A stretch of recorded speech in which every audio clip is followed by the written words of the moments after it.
Ronaldo, people say, Portugal are probably worse with Ronaldo in the side, but Ronaldo's a clutch player. He has a moment in him, even though he's not the Ronaldo he used to be. In some games, they might be better suited without him. Sometimes World Cup can be defined by moments. Sometimes you can't play great, but you have a moment and you win that game.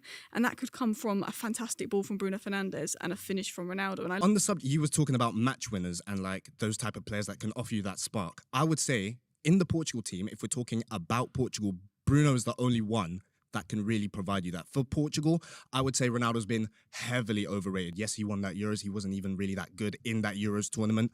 But for Portugal, Ronaldo never really turns up when we need him to.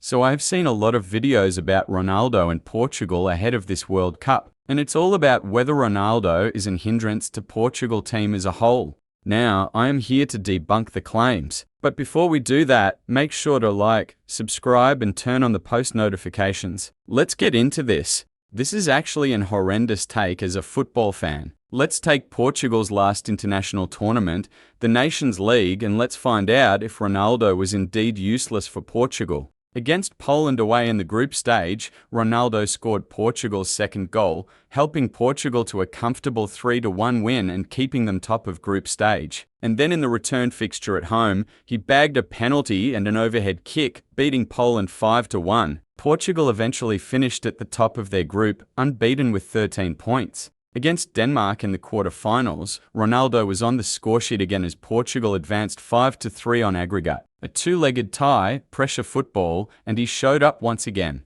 And then in the final, Spain had taken a 2-1 lead when Ronaldo stepped up in the 61st minute, met the cross at the far post, and finished to make it 2-2, forcing extra time and ultimately a shootout that Portugal won 5-3 to lift the Nations League trophy for the second time. In World Cup qualifying stage, Ronaldo became the all-time leading scorer in qualifying history with 41 goals, and across his last 30 appearances for Portugal, he scored 25 goals. Even when he was suspended and missed the qualification decider, the foundations he laid throughout the campaign were what put Portugal in position to seal it in the first place. So before anyone calls him a hindrance, look at the numbers. For those that aren't satisfied with the numbers, should ask themselves if Lamine Yamal had the run that Ronaldo had in the Nations League and the World Cup qualifying stage, we would have a Ballon d'Or campaign on our hands. But when it comes to Ronaldo, it's not good enough.